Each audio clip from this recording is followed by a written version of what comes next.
All right, before we get started, there's a lot going on in the world, and we just want to acknowledge that there's a lot going on in the world. But this is our happy place, and we want to welcome the one and only C. Lee McGinnis. How are you this day? Good morning. And my granddaddy say I'm vertical. As long as I'm vertical, I'm good. It's when I get horizontal, I worry about it, boy. So yeah, I'm good. Good morning, everybody. Yes. And I'm sure everybody's going to go, where's Michael Dean? Where's Michael Dean? Michael Dean is not going to be with us. So you're just with me and C. Lee. Hopefully that's enough for you. But if it's not, I'm sure Michael Dean will be on soon. That's right. He'll be back shortly. As they say in the country, he'll be back directly. Yes. All right. First in the chat, we had Andre Staley. What up, though? Representing Detroit, we got LTKK. Thank you for this week's thumbnail because you should know who we're going to be talking about this week. JJ and not Jesse Johnson. And we got the Boombox Guru. Hello, Purple Family. Oh, no. 2 days of jury duty. That sucks. So we're glad that you're here with us. Thank you so much. And we have Jamal. Oh, thank you, Jamal. If you're using your phone, please exit out the live chat and hit that like button. Then hit live chat. It takes 2 seconds, good people. Thank you, Jamal, because you know I don't have that many likes. And I don't have any algorithm love whatsoever. So yes, as Ricky would say, as you come on in, hit that like button. Thank you, Jamal, for reminding me that I need to be saying that more. We got Drea Dances. Aww.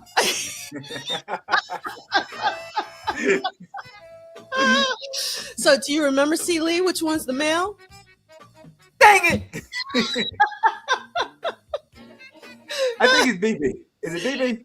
I think it's BB. We got Cassandra. And you know, and I actually feel bad because do you know I spent my entire childhood, and even if you didn't do this prop up, I know you know what it is. I spent my entire childhood going to regional, state and regional National Black Baptist conventions. Yes, me too. So I should know which is which simply from the fact that like from 6 years old to 16, I went to state and regional Black Baptist conventions, and so I should know them. I should know. In fact, I should know the name of all the whiners. Let's be really clear. I should know the name of all the Clark sisters. I should know the name of all of them. So please, if you're out there, National Black Baptist, don't pull my card. All right, that's it. Ooh, I love this. Blue Misty, great day in the morning. We miss D'Angelo for sure. And we got 71 in the house with us. And thank you so much, Tina. I really appreciate that. We got Duke Swan. We got Raywin.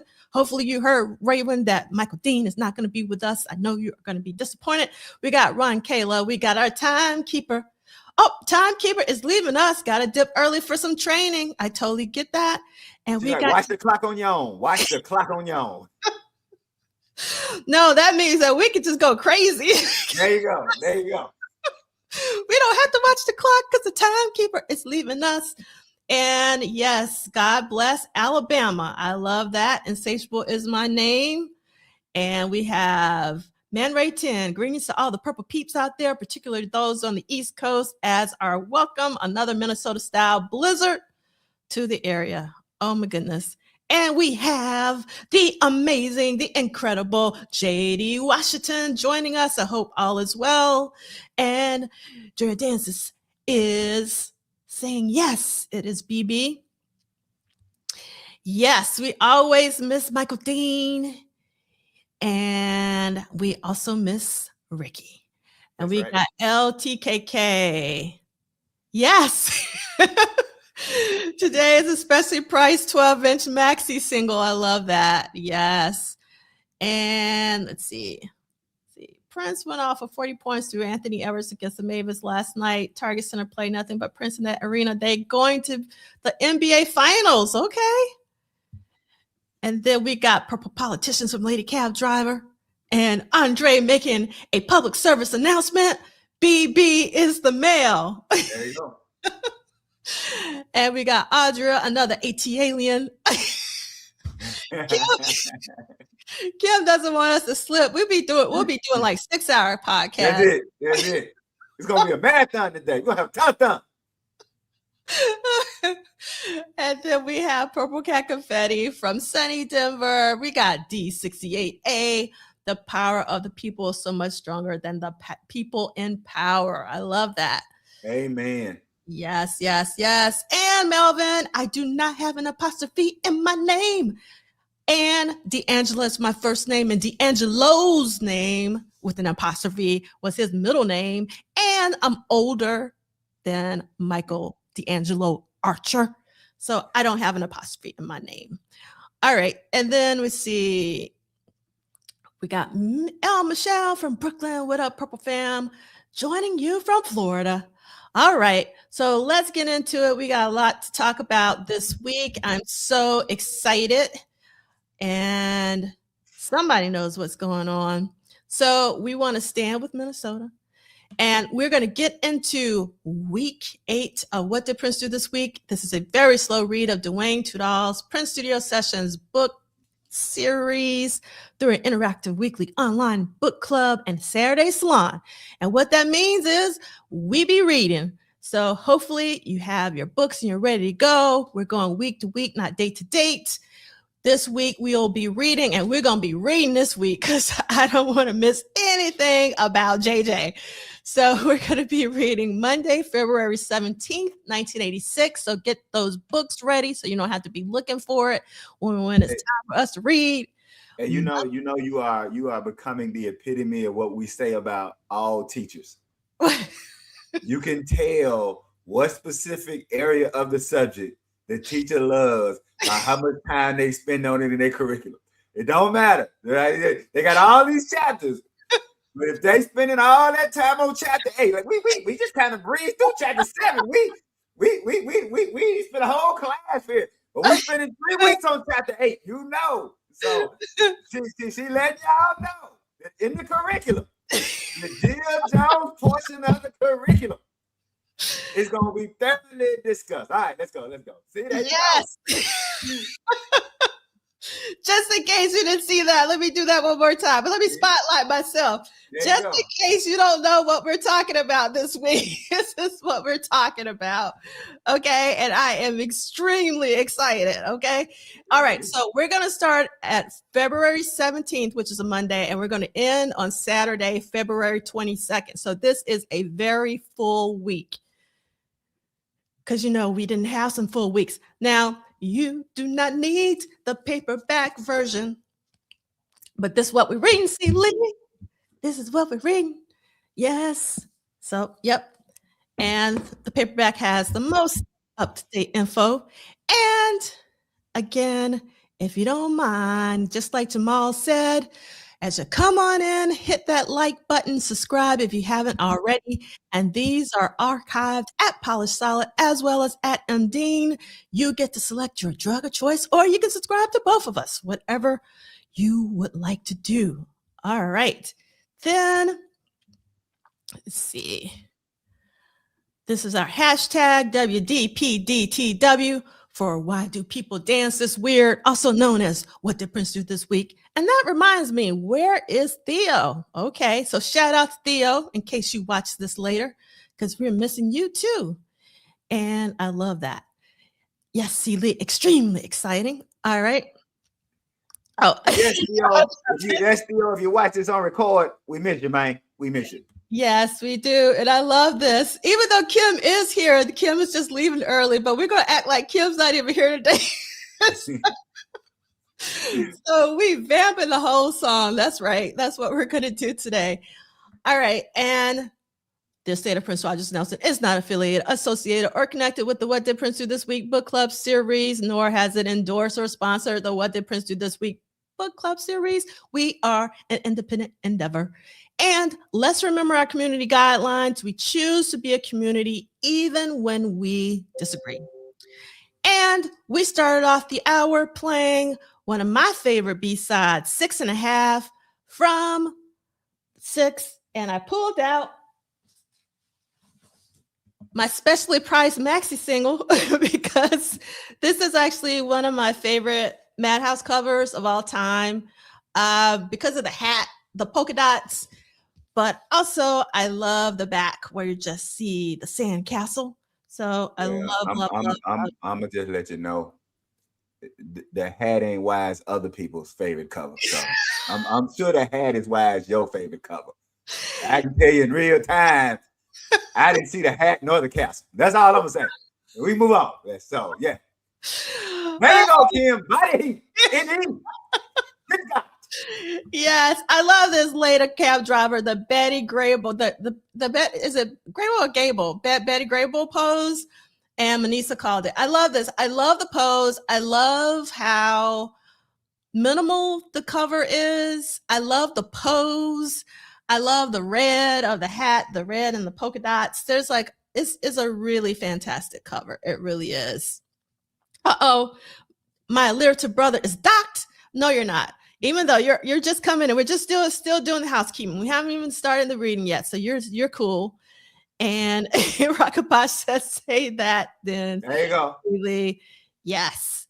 All right. Oh, look at Exactly. There you go, Andre. There you go. There you go. Speak the truth, shame the devil. There you go. Oh my God. Okay. Is it okay? All right. It's Gable. Okay. Yeah. No relation to Jute. That's the part Gable right there. Okay. And Betty Grable. And then let's see, we got Preach Reverend, I too missed the hat. Oh my God, this is so funny. There you go. This is like Michael Dean not seeing the woman. That's it. And Around the World in a Day, which still kind of blows my mind. All right. So this is a really important B-side because as we know on Madhouse 8, it is essentially just Prince. It's not essentially, it is just Prince and Eric Leeds. But on 6½, they have another collaborator in Atlanta Bliss on the trumpet. So that's what's one thing that's really cool about 6½, is that Atlanta Bliss joins the party. And we are episode number 160 of What Did Prince Do This Week? Again, week 8 of 1986. There are 5 studio sessions that Prince is present in, even though technically there are 6 studio sessions this week. I have put the one in black. That means that Prince wasn't in the studio, but David Z and Jill Jones were. And I highlighted Euphoria Highway because it's really interesting to me that Prince worked on this song for 4 days and it still isn't included on Jill Jones's first album, nor did it show up as a B-side. I find that very, very interesting. And if I could ask Prince a question, I would ask, what happened? Like, why didn't Euphoria Highway end up on the album? I would love to know that. So one of the reasons why I'm super excited about this week is you can see on Thursday that the Jill Jones album is assembled. There's a couple compilations on Thursday and Friday. I find them very interesting. So we're going to talk about that when we do our reading. And I've actually asked for some receipts because I have a concern about one of the album compilations because I'm really curious about, really, they left that song off on the first compilation?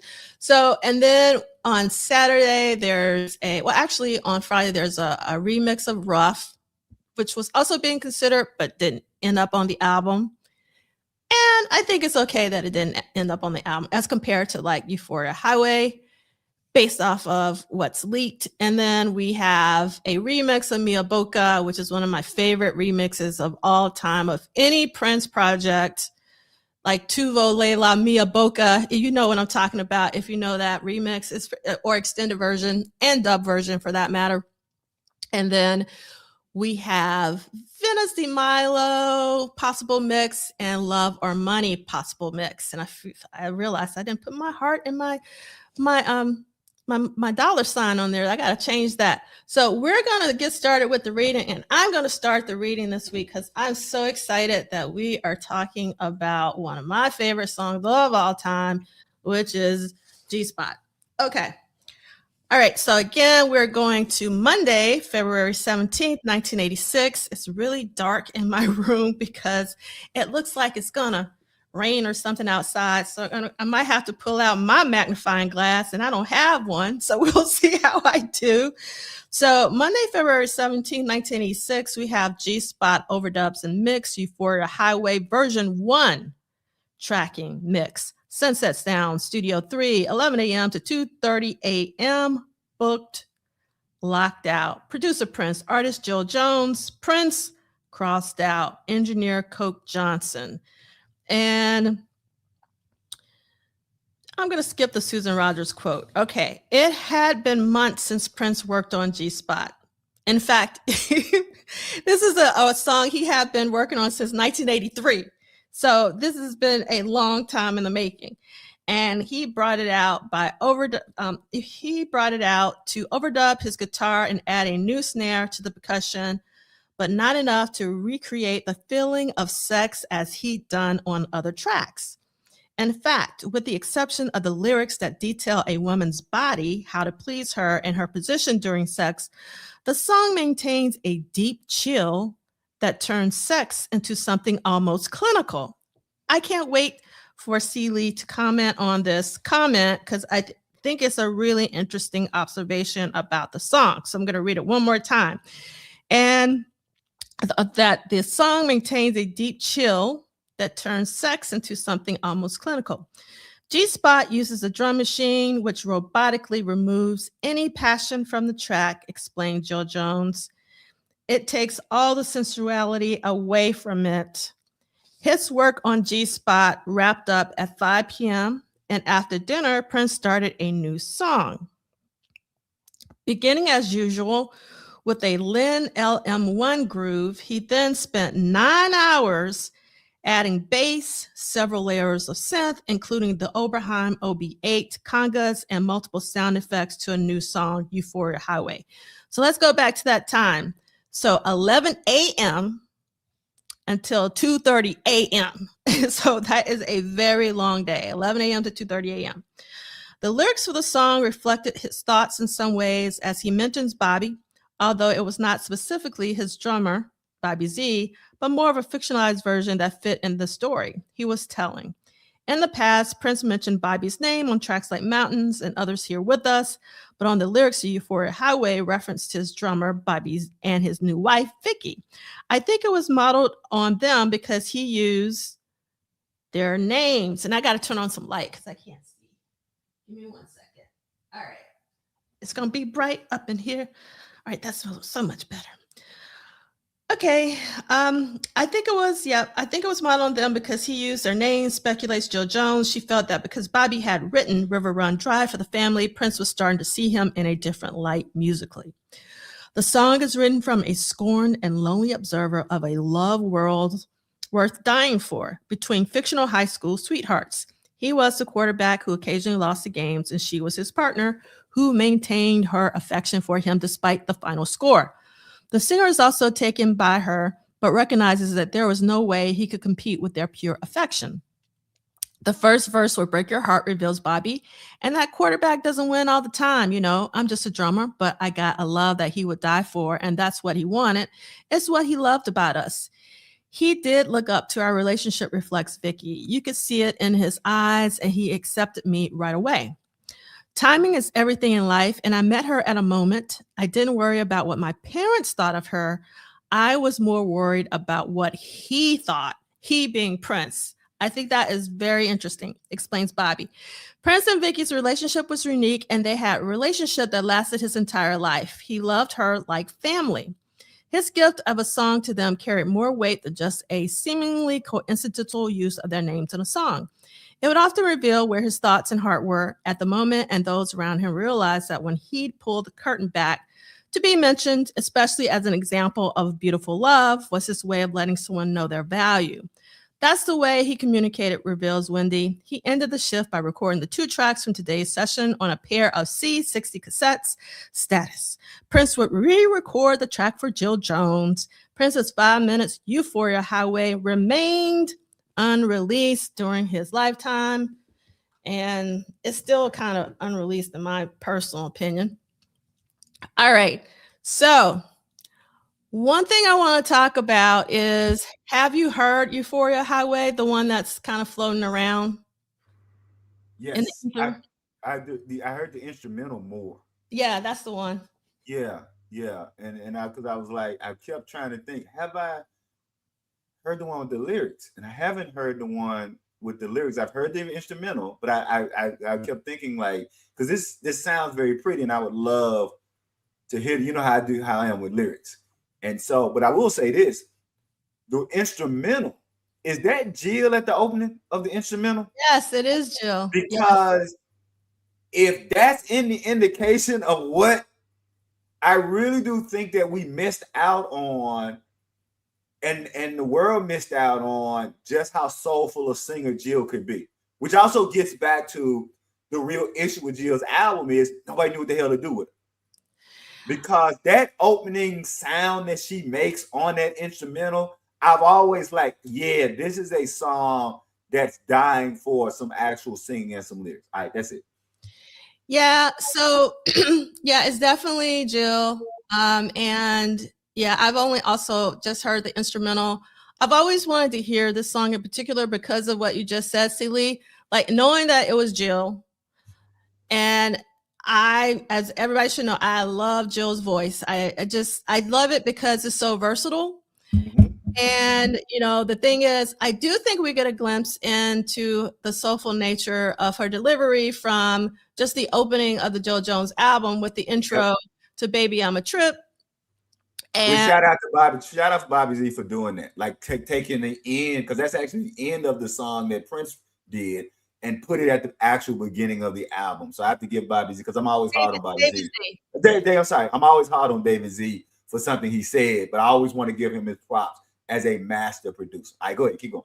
Yes. So one of the things, and I've said this before, I love, love, love, love, love, love, love, love, love, love the stems from G Spot that have been floating on in the clouds for a very long time. But just hearing Prince play the bass, just like cleanly on the track, was really fantastic.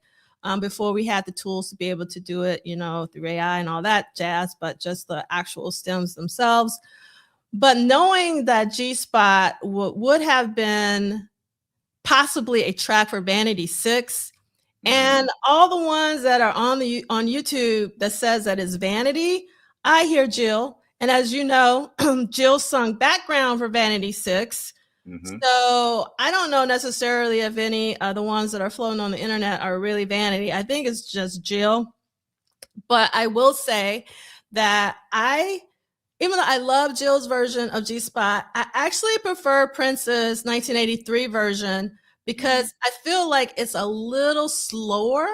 It's like just in terms of the tempo, it's just like a little slower.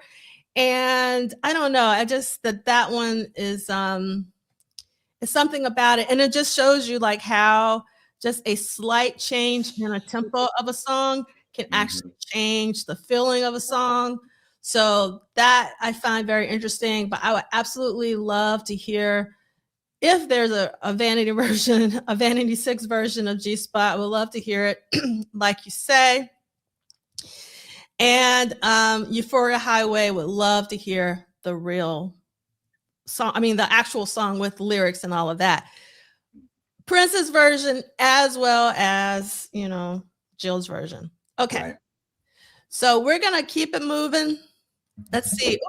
So Lady Cab Driver also agrees that they prefer Prince's version too. I love how Vibrator is mixed into it. Yes. All right. Hello, Vanessa. It's so great to have you here. Since you're on the West Coast now instead of the East Coast. Okay, Celie, do you want to read Tuesday, February 18th, Euphoria Highway? Tuesday, February 18th, 1986, Euphoria Highway version 2, tracking, vocal, and instrumental overdubs. Sunset Sound Studio 3, 3 p.m. to 12:30 a.m. Booked, locked out. Producer Prince, artist Jill Jones, Prince crossed out. Engineers, David Z. Rifkin and Coke Johnson. Quote by David Z. Prince sometimes gave me a track and then we put Jill's voice on it. In the quote, let's go now to our reading. Hold on, sorry. There we go. Hold it down. It's likely that he asked Jill Jones to replace his vocals in the original version, but when they did master tone, Prince apparently reworked the track to fit Jill instead of him, making the artist rap around the song. Stop. Yes. Let's read that slower. That's really important. Let's start with Prince apparently. Prince apparently reworked the track to fit Jill instead of him, making the artist rap around the song. And that's I'm glad. Yeah, I'm glad you did that, because I've often gone back and forth on something that Nelson George said, and I didn't agree with his position that it was a weakness or a failure. But so Nelson George often said that if there's any weakness in Prince, for him it was producing other acts. He said because when Prince produced other acts, this is according to Nelson George, it's not C. Lee, but according to Nelson George, when Prince produced other acts, you got a Prince production. Mm-hmm. That is, for Nelson George, everybody that Prince produced sounded like him. And we can go back and forth whether we agree or disagree with that, and whether or not a person has a sound. And if you have a sound, then, Teddy Riley has a sound, right? All these other producers, Jimmy Jam and Terry Lewis, have a sound, and how much of their sound. But I'm glad, like you say, to this point, we can see that in at least in this case, in other cases, Prince was not interested in the people he produced sounding exactly like him.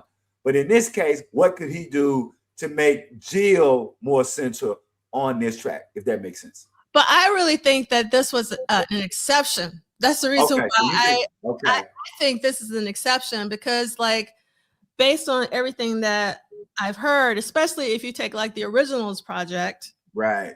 Prince almost always laid down the vocals, and 9 times out of 10, the person kind of mimicked his vocal track. And I know specifically he wanted St. Paul to do that for the family. That was his directive to David Z.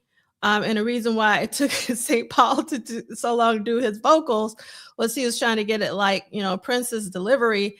But for Prince to actually re-record it with Jill's vocalizations leads me to believe that he valued her input and what she could do with her voice, because her voice was really incredible. Yes. All right, let's continue. Yes. Prince would occasionally create a demo for a track, but usually his first full version was good enough to eventually become his final version. For Euphoria Highway, he started from scratch and recreated the entire song to reflect Jill's energy and voice. Keeping the lyrics but updating all of the music, he changed the mood, giving it a more reflective tone. He asked her to add her voice to the reimagined Euphoria Highway, and as he done with Jones on other protege acts like The Family, he employed David Z to oversee this 9-hour session. The updated version contains a much more defined pop feel, but it changes gears and for the final 2 minutes becomes a moody synth-based instrumental. Quote, I only know that the bootleg and that everybody has is just the last part of where it goes into the jam session, end quote, according to Jill. 2 C60 cassettes were made for Prince at the end of the session. All right. So, as D68A has pointed out, there are 2 versions of Euphoria Highway with lyrics, different music to both, as pointed out in our reading just now. So, again, I would like to hear both versions, because I always like to hear all the versions. Yes. So, yes. All right. So we're going to move on to Wednesday, February 19th, 1986. Also about Euphoria Highway, vocal overdubs mix, Sunset Sound Studio 3, 2:30 p.m. to 7:30 p.m. Book locked out. Producer Prince, artist Jill Jones, Prince crossed out, engineers David Z. Rifkin and Coke Johnson. And this is a Prince quote: creating music is really like giving birth. Music is like the universe. The sounds are like the planets, the air, and the light fitting together. It is unlikely that Prince attended this brief session. So after 5 hours of David Z, and I love how a brief session is 5 hours. All right. So after 5 hours of David Z overseeing Jill Jones's singing, a single C60 cassette was created of the Rough mix with her Rough. with her vocals for Prince to review. All right, we're going to keep it moving. So right. you want to read Thursday, February 20th? So Thursday, February 20th, 1986, Euphoria Highway, various overdubs mix, Euphoria Highway instrumental mix. Jill Jones album Assembled. Yeah. Sunset Sound, Studio 3, 1 p.m. to 5 a.m. Books locked out. Producers Prince, David Z. Rifkin also listed. Artist Jill Jones, engineer Colt Johnson. This is a Jill Jones quote. Fragnoli, Cavello, and Ruffalo always wanted a record. They wanted something. But I also think that when we started hanging out or going out again, Prince couldn't relax into a relationship and just be like, you do your thing, I'll do mine. He had to start trying to put you to work or find something to keep a level of normal separation or to get distance again, because emotionally he would be responsible. He was less responsible for your emotions if he was more responsible for your record. That was easier to handle. That is a very interesting take. Yeah, it is. All right, so Prince spent the first 4 hours continuing to overdub additional music elements to Euphoria Highway before assembling Jill Jones' album. During the first assembly of the evening, he updated the mixes on several of the tracks and worked to blend them together when needed. At this point, the lineup likely included Intro, Mia Bocca, G-Spot, With You, Boom Boom, Can't You Feel the Beat of My Love, Rough, Baby You're a Trip, For Love, My Man, and Euphoria Highway. After 3 hours of compiling the album, Prince left the studio, probably to listen to the songs in his car. When he returned to the studio at midnight, they worked on another assembly, and 5 C60 cassettes were created of the latest attempt. The 16-hour session ended at 5 in the morning. It's possible that Prince also created an instrumental version of Euphoria Highway at some point, if not today, then during this week. Okay, again, a 16-hour session ended at 5 in the morning. And the reason why I'm pointing this out is because I think this album was important to Prince, or he wouldn't have spent so much time on it. And also, it really, again, surprised me that Euphoria Highway is being worked on for 4 days straight. Is another thing. But there are like 2 different versions, so maybe he wasn't happy with the music or something. Like 2 different musical versions. So in terms of, and I have to be, clear about the way that Duane wrote this. He said the lineup likely included, because the one thing that's missing off of this lineup for me is All Day, All Night. Like for me, because I know that Violet Blue comes later because it's not, it hasn't been recorded yet. But All Day, All Night is such an incredible song. I think it's critical for me. It's like one of the epicenters or masterpieces of, there's so many on the Jill Jones album, but that is a really important one. So I find it very interesting that All Day, All Night is not in this lineup. So I've asked Duane, can you go back and relook at the work orders to make sure? Are you sure that All Day, All Night was not being considered at this particular moment? Because I would want to hear that. And obviously, With You is still hanging in there, as it will, because I really wish With You was not on the album. As it was the little engine that could and did. Way to go, With You. Yeah, it did. And the one, but I'm basing this off of, I've only heard the 1990 version of Boom Boom, Can't You Feel the Beat of My Heart? And I hate it. I do not like the 1990s version of Boom Boom, Can't You Feel the Beat of My Heart? I don't even think Jill likes it, if I remember correctly, the 1999 version. So I don't know what this 86 version sounds like. That's what I want to hear. So if anybody has the 86 version and you want to make someone's life, let me just let it drop out of the sky, because I would really love to hear the 86 version of Boom Boom, Can't You Feel the Beat of My Heart?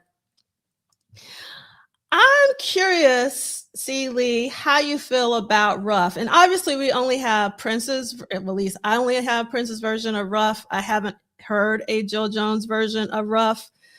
But based on Prince's version of Rough, I'm glad that it didn't make the cut either.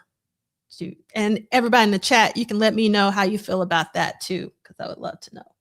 That's interesting, since I like, like when you like something the way it is, and so it's good the way. Like, I'm one of the people, like, to make an analogy. Like, people want to put Moonbeam Levels on 1999, but for me, 1999 is perfect the way it is, and it's not a knock on Moonbeam Levels. I love Moonbeam Levels. I would have liked for it to have been a B-side, right? Same thing kind of with Rough. I like the song, but I'm cool with it not being on the album, if that makes sense. So yeah. I mean, it's just it really, like I said, this book reading and what we've been doing, it really made me go back to Jill's album. And I must admit, I hadn't been back to it, and just going back to it and remember, like, oh yeah, in 1987, in real time, I really liked this record.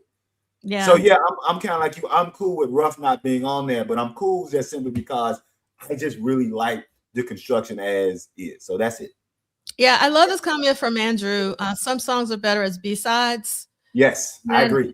Yeah, and I think, like, if we had to have Rough, I think it would have been great as a B-side. So how are we doing? Oh, so the next one is about Rough. So let me read about Rough. On Friday, February 21st, 1986, Rough listed as Too Rough remix. And obviously, this was a song that was important for Prince because he keeps bringing it back out. I find interesting. So Jill Jones' album assembled, Sunset Sound, Studio 3, 4 p.m. to 12:30 a.m. Booked locked out. Producers Prince, David Z. Rifkin also listed. Artist Jill Jones, engineer Coke Johnson. This is a quote from David Z. Would put the album together, and then after the fact, Prince went, this song needs this songs need that. I can hear him say that because, he was a man of few words. And we went and remixed and re-recorded over some of the stuff. Ooh, that's a little painful. Re-recorded over some of the stuff because, at one point they were just like recording over tape, but we'll see. Once again, Prince had more ideas about Jill Jones's album and spent almost an entire session reworking Rough and likely a few other songs. As always, changes like these were to be expected even after everyone seemed happy with the results, according to David Z. Prince decided it needed more work or songs. We don't go, what? We go, yes, okay. There you are, cutting up your mixes, literally cutting tape.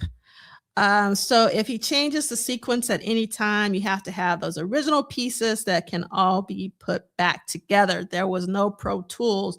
There was no digital audio workstations. Because if you've done this beautiful crossfades between song A and song B, and later on he decides, nope, I don't like that order, you've got to redo it. His artistry was always on display, but I hadn't worked with anyone before since who put the same amount of dedication and care into sequencing an album. And I think sequencing is so important when it comes to albums. And as you know, Prince was all about albums. He really wanted people to experience side A and side B in order. And in the days of vinyl, he had a 35-minute story in mind. 3 C60 cassettes were made of today's set. Okay, so I pulled out my vinyl, and for me, this is one of my favorite covers of any cover ever, like of any album, because it just shows a woman who appears to be really, really free, fun. And this is what really drew me to Jill. And also knowing that she had been backing everybody and their mama for so long, and that she was finally getting her sun shown on her was really amazing. So this is the back of the album.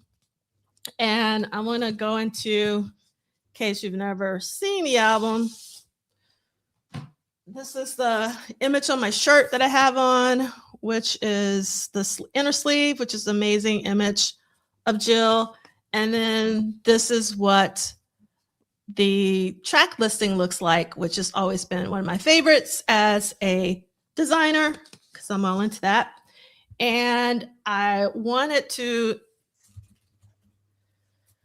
one of the things that I think is really great about these song listings, and I'm going to read it to you just because I think it's pretty amazing, is that there are a little bits, like just 1 or 2 lines from each song that's after the name of the song. So after Mia Bocca, it has something's happening, my body shake, shake, shaking, baby, shaking like a leaf on a tree.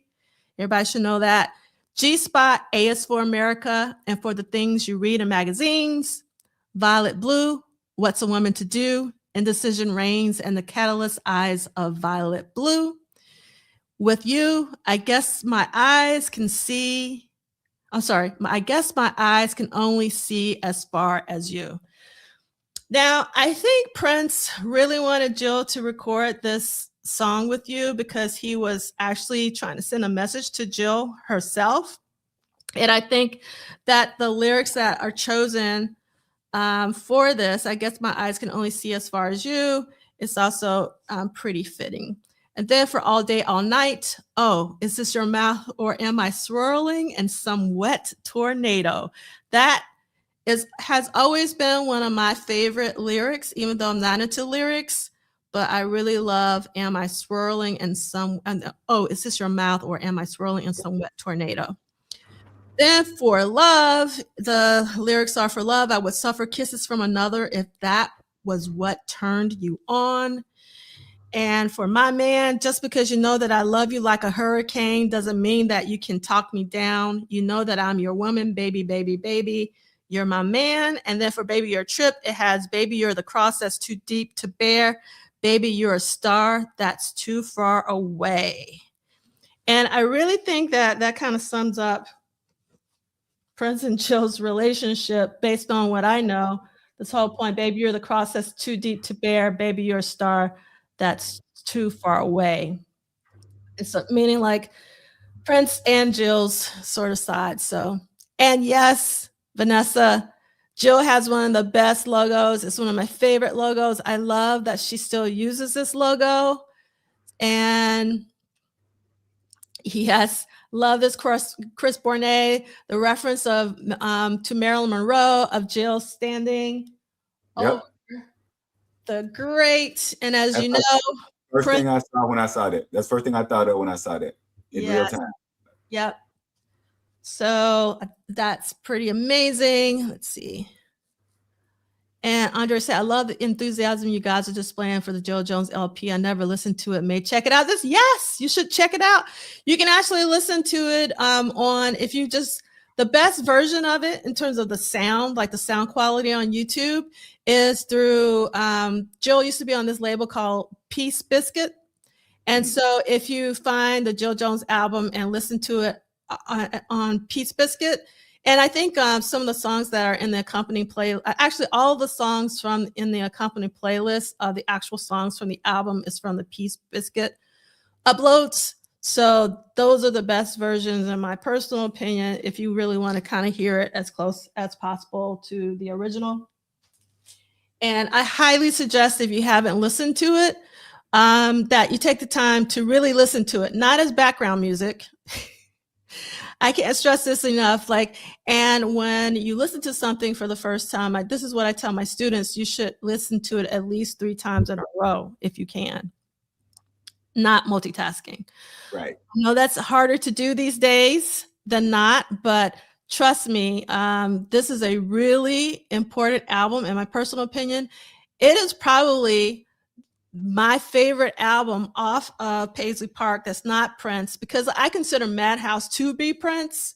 So I don't really think of it. I mean, I do think of it as a side project, but I still think it's Prince's side project. So, like for me, the 2 albums are obviously The Family and Jill Jones, because a couple of things, Claire Fisher is all on both of those, as well as Parade. So that to me is like the Claire Fisher trilogy. Parade, Jill Jones, and the Family. And while I love the Family, it's something about Jill Jones' record. And it's some of the songs are just extraordinary to me. Again, I've already talked about All Day, All Night. Violet Blue is incredible. Baby, You're a Trip is incredible to me because I heard that version first, and that's the version that I prefer, even over Prince's version. And so, yeah, I highly recommend that you take the time to listen to it. If yes, Bodhisattva, Great Minds Think Alike, that is correct. It is a trilogy, in my personal opinion. And let's see. I love this LTKK. LTKK says, sit still and pay attention. Foreign language to anyone born in the last 20 years. That's one of the things that I love about growing up in the 70s and 80s when music was an event. It was like, it was the main event. And when I would buy an album, I would rush home, put on the headphones, lay down, usually on the floor for some reason. I don't know about you, Celie, but I was like, if you've seen Mo Better Blues and you see we bleak. Yeah, Bleak on the floor with all those albums around him, that was me. Yeah. That to me is the way. And hey, is that Jesse? Yes, you have to check out this album again, especially if you haven't listened to it in a while. I'm going to be honest. I put it on this morning and I have listened to this album hundreds and hundreds, if not thousands of times in my lifetime. I still got goosebumps when Jill hit a couple of notes in the intro from the Baby You're a Trip a cappella. I still got, and the thing is, I listened to it twice this morning and I still got just goosebumps. I love, love, love this album, and it does not get enough love. And I really wish that it would, because it is incredible. And I know that its weakness to a lot of people is why I love it. I love how versatile Jill is. In fact, I would have died if Killing at the Soda Shop would have been on Jill Jones, the album. Would have loved that song on that album. Move Over With You. Put it with the Soda Shop. That's what I would want for sure. I'm gonna stand on 10 toes with you. I'm with you and arms for around. I'm gonna be on that hill for both of them. I'm gonna give them a little love. So you really like With You? I just, because I'm the blues. Yeah. That's to be quite honest. That's the kind of pop and twang of the guitar. That's where he got me in it. I'm like you. I hate cover songs. There's so many more Prince songs in the vault. We know there were so many more songs and things that he was playing with Jill. So I'm with you on Jill should have gotten all new songs. I'm with you on that. She should have gotten all new songs. But the fact that they opened it up and I can really hear the blues, that was one of the things that I liked in 1987. I could really hear the blues in that song. And that's the only reason I really like it. And I love this comment from Bodhisattva, the only singing album on Paisley Park. That's what I'm talking about. And that's one of the reasons why I love it. And also, I've said this before, but it bears repeating. Jill is the only person other than Prince that I know who can scream on key. So like Jill is really an amazing vocalist. Yeah. That's all I gotta say. All right. Let's see. And so 2 quick things. First, when you said sit down and listen. I was talking about somebody this other day. I think there are 2 things that we have. That you're right, Kim. I'm breaking them toes going down that hill. There are 2 things about that. I thought about, when we talk about the greatest inventions of humanity. To what you said about sitting down and listening, I've decided what are the 2 worst inventions of humanity. Let's hear it. 2 worst things that human beings invented. And they were both, sadly, Prof. Duff, in me and your lifetime.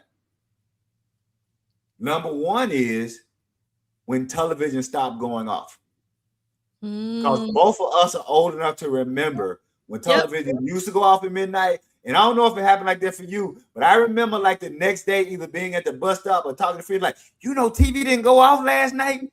Did you know, like that? Because remember, they just sent out a warning. It wasn't like, well, television will no longer, like it just happened. And then the next day, like, I don't think TV went off last night. So to the young people in the chat and the young people watching this, There was a time that we all knew the national anthem, and the only reason we knew the national anthem because that was the last thing that was heard before TV went off at midnight. They would play, and the home of the break. That is what happened to TV. Every night at midnight, TV went off. And so that's the first thing. The fact that TV stopped going off was the first terrible thing that happened to humanity. The second terrible thing, the 24-hour news cycle. That the 24-hour news cycle, and there are two things that actually led to the 24-hour news cycle. CNN gets all the blame. I'm sorry, not CNN. Ted Turner gets all the Ted Turner, CNN gets all the blame for the 24-hour news cycle. But you know what actually started it? The 24-hour news cycle was the Iran hostage crisis. Nightline actually was invented to cover the Iran crisis, the Iran hostage crisis. There was no Nightline. And so then, because it went on for so long, ABC was like, yeah, what do we do with this show now? And so I remember Ted Koppel, after the hostages were freed, Ted Koppel was like, hey, we gonna keep rolling with this because y'all seem to be watching it. So TV staying on for 24 hours, and then the invention of the 24-hour news cycle, those two things really, the notion of sitting down and being quiet and just relaxing with something or just being in the moment with nothing to do, that went away. There was no longer the whole notion, I'm just going to sit in a room and be quiet. I'm just going to sit in a space. Like that used to be like fun time, right? Remember we used to have, people could sit in a room and not do anything and just be together. And that was quality time, to just kind of be together. Those things don't exist anymore. And because of that, we have to constantly be filling our minds. So going back to your point, Prof. Duff, people don't just sit and just be with an album like we used to. And I feel bad for my grandson. I feel bad for children who are not able to, like you say, we have albums all over the floor. And for me, it was albums and books all over the floor. And with you, I know something else you left out. And your drawings all over. Because I know you were doodling and I know you were drawing. So you had your albums and your doodles and your drawing. And that was the greatest quality time. And it was the most relaxing and fresh, and also getting to know yourself. And we don't do that. And that's why I think music resonates with a lot of us more. Because part of listening to those albums and looking at those liner notes and looking at that art, we were also getting to know ourselves. All right, I'll shut up. So another thing that you said made me think about something that's really important that I think is missing these days is that, so I would do these, independent listening sessions, always on headphones, only because, and it wasn't like, even though it wasn't like I was trying to hide what I was listening to from my mom. That wasn't even it, because again, I wasn't even listening to the lyrics. So Prince could be singing about all sorts of stuff, and I didn't really care because I was so invested in the music and wasn't really paying attention. But what was even more important, Lee, to me than just listening to it independently was listening to it to my friends. So my two best friends, one I met at the during the Love Sexy at the end of a Love Sexy concert. His name was Kevin Roberts. He's no longer with us. And the other one was his best friend, Aaron, who is still with us, thank the Lord. But we would sit together in a room, not talk, and listen to albums together. Yep. Like that is what we would be doing. That was the main activity. Yeah, that's how you spend time with people. Yes. I'll tell you, and this is going to sound, I hope this, that one of my, I just have to admit, one of my favorite romantic moments was I was 14. I got the number of a girl who was completely out of my league. I want to be clear. I was surprised she gave me her number. I was 14 and we were talking on the phone and I had the 45. So, I had the 45. So I had to keep putting up it would do it automatically. We were on the phone for an hour. And at some point, we stopped talking. And Another Lonely Christmas just played over and over. I know for about 30 minutes. And I remember saying to her, and I'm sorry if I'm boring you with this song. And Prof Duff, she said in the most sensual, sexual way, no, I'm enjoying it. And I was like, yeah, thank you, Prince. Thank you, Prince. So I owe Prince for that. I hate I never got to tell him that. But like you said, I just remember that moment of being on the phone and being silent for who knows how long. And just that song was playing in the background. So yeah, we shared music like that to just sit all day and enjoy music with each other. And somebody put a question in the chat. No, radio was not always 24/7. Radio became 24/7 early in the 20th century. Because you have to understand with radio, and I think it's important about radio,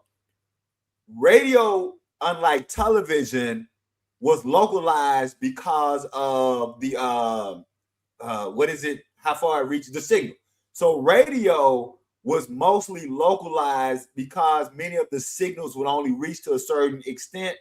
And so because signal strength wasn't what it was then as it is today, radio also wasn't 24/7 until like early 20th century. I'll shut up. All right. So let's read our final entry, I think. So do you want to take on Saturday? Yes, Saturday. Let me get my in. There we go. TKK. Yeah, transmitter limits. There we go. Saturday. Whoops. You know that these things see differently on each side. Did you know that? I used to know that, but now you're reminding me that yes. Well, sometimes I have to flip over like, ooh, wrong side. That's really close. Saturday, February 22nd, 1986, Mia Bocca Remix, Jill Jones album Assemble, Venus de Milo, Possible Mix, Love of Money, Possible Mix, Sunset Sound Studio 3, 2:30 p.m. to 2 a.m., booked, locked out, producers Prince, David Z. Rifkin also listed, artist Jill Jones, engineer Coke Johnson. This is a David Z quote. I thought it was a really cool album. Stuff like Mia Bocca I thought was really different. End of quote. From 2:30 in the afternoon until 4, Jill Jones's album was reshuffled, but when Prince heard Mia Bocca in context of the assembly, that was apparently something he wanted to improve. So he spent 2 hours overdubbing on the track before adding it back to the assembly. The next 8 hours was spent compiling Jill's album once more. All Day, All Night may have been added to the assembly, but it is unclear what songs were eliminated or if the order of tracks was shuffled. The rest of the session was spent creating a unique mix of a track or two, likely Love of Money and Venus de Milo for Under the Cherry Moon. 2 C60 and 2 C90 cassettes were created of the day's work, and the session ended at 2 in the morning. All right, so a couple of things. I'm really big on trying to get my students to document their process. Document. And this is one session that I wish was really documented. Like, I want to know what the reshuffling was. I want to know every single incarnation that they had of this album. I really do. And I know that sometimes you don't have time to be documenting because you're actually working. You're working. Yeah, you're working. You know, they be cutting. But this is one of those days when I would really love to know every single incarnation of the Jill Jones album compilation because I love it so. All right, so I have another 12-inch. This is one of my favorites. And I've shown it before, but you may not have been here.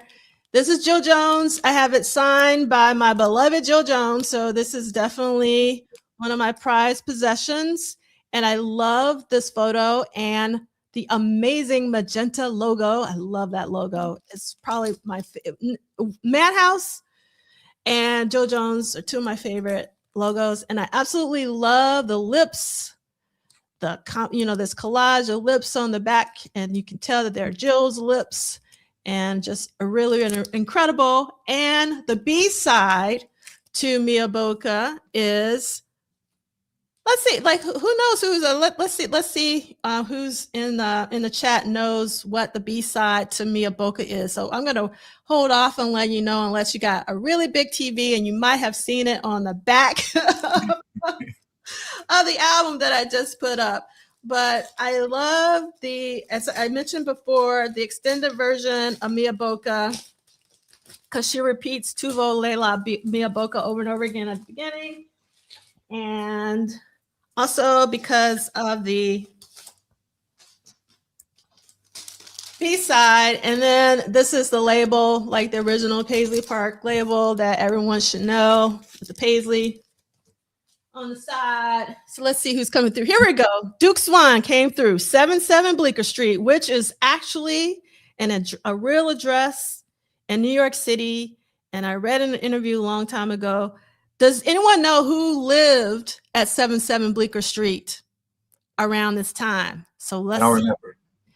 I know. So let's see if somebody's gonna come through. Who lived at 77 Bleecker Street at this time of the recording of this song? And I love this comment from Anna B. Yes, I remember a time when music defined the mood of everything. Not only the music, but the lyrics were universally understood. Oh my goodness. All right. Yes. Steve Stevens played guitar on With You. That is correct. Yep. But guess what? 77 Bleecker Street was Steve Stevens' address because Jill said that she had a crush on Steve Stevens. That's what I read a long, long, long time ago. I don't know if it's true or not.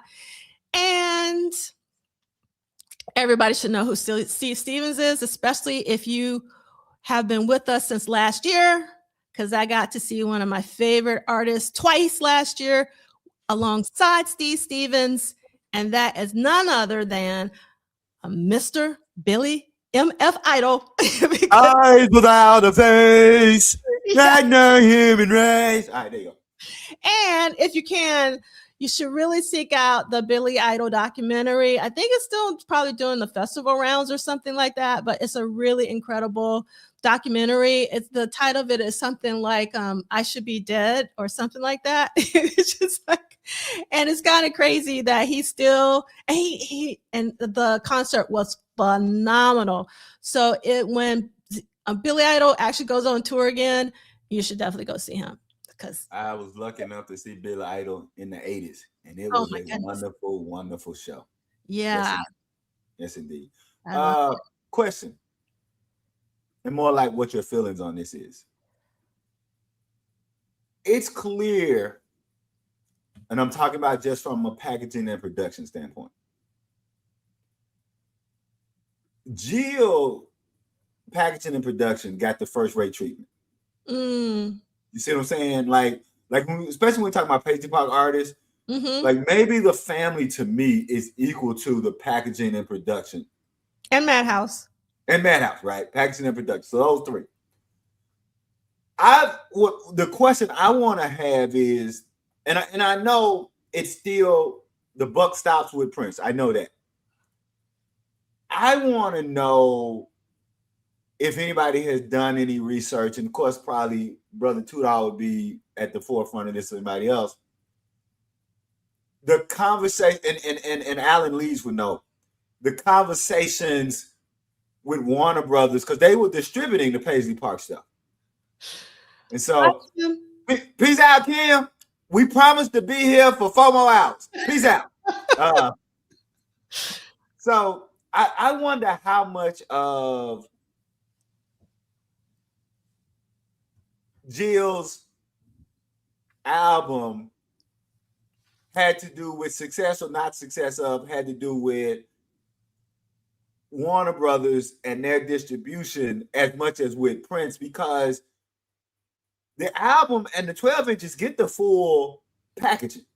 They get the full first rate packaging. So the question is, if you're going to put that much money and time right into it, and because we all know Prince could be, whatever's happening on Tuesday got nothing to do with happening on Monday. So we're clear on that, right? We're clear on he could pour a whole bunch of money into something on Monday, and that means absolutely nothing on Tuesday. So I'm not discounting that, but I just wonder how much of the relationship between Paisley and Warner's also may have contributed to Jill's album, because it's just odd that this album got all of this and didn't blow up in the way that I think a lot of us think. And then of course, in waiting to 87, of course, you wait to 87 and music taste change too. And so I think that when you wait to 87, I think, as you know, I just think that people are on to something else. There's also and I want to say this correctly, not from us, but from people on the outside, there's a Prince malaise by the time you get to 87. Like Prince hasn't just been dominant as an individual, he's been dominant as a universe, right? You got Prince, you got The Time, you got Vanity, you got Apollonia. God damn it, here come the family. Here come that, right? Jesse Johnson is about to pop off. You got then all of the Prince knockoffs, right? And again, even though we like him, you got the Ready for the Worlds, you got all these things. That by the time you get to 87, I wonder how much of just the Prince over whatever was also, but it just strikes me as odd that Jill got this first-rate treatment in promotion and packaging, yet still didn't get promoted in a way that I think many of us think she should have got promoted, if that's a fair question. Hey, Tanja. Okay, so I have a lot to say about this. As everybody knows, and if you don't know, you will find out when we do I Wonder U40. Under the Cherry Moon is my favorite Prince narrative film. It always has been. This is not something new. In real time, this is the film that I live for, Under the Cherry Moon. Not many people lived for Under the Cherry Moon. Right. Like I did. It got Razzies, it got really panned, and I really do think that Under the Cherry Moon as a film really hurt Prince's commercial success. Mm-hmm. It didn't hurt it for me. I thought it was the best thing since sliced bread. I got it. And one of the things that's later in the slide deck is this week, Jill Scott has been promoting her new album, To Whom It May Concern, which is incredible if you haven't listened to it. And she did a segment with Pitchfork, and they asked her what was her perfect 10. And like D'Angelo, she said Under the Cherry Moon when she meant Parade, which is the album, the songs from. And that's not new for her. She said that at least 10 years ago too. So yes. So there were people who got it. And I have the unfortunately it's not on YouTube, it's on Instagram. So if you do your Googles, as Michael Dean would say, just do Jill Scott Pitchfork Instagram. You can hear her talk about it, because she does not talk about it for 1 minute. She goes on and on and on about how amazing Parade is. She even talks about like the vocals on Do You Lie. She talks about how just singular that project is in terms of the way it sounds. She talks about, Wendy's, input and all of that. So she's really into this album. As we've already discussed, D'Angelo, who was interviewed by Nelson George for a funk documentary, was asked what was the funkiest album he's ever heard. And his response was Parade. Now, a lot of people, so the reason I'm saying this, those are two musicians that I admire. They are musicians. Prince was a musician. So people who are really in what I call music heads understand the power of Parade. They understand the power of Under the Cherry Moon. But in terms of, let's say, the pop critics, they didn't get it. Some of them did, but if they might have gotten Parade, the album, but what they didn't get was definitely not Under the Cherry Moon. So Prince took a huge hit, right, because of Under the Cherry Moon.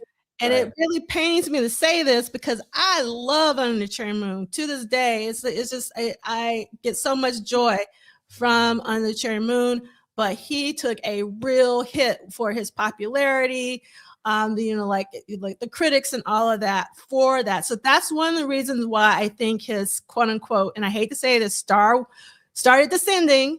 Right. I mean, it had already started descending because people wanted Purple Rain 2. Mm-hmm. And I give that to them with Around the Rolling Day, which is a phenomenal record. If you haven't listened to that, you need to listen to Around the Rolling Day. And Parade, the growth from Purple Rain to Around the Rolling Day to Parade is unworldly.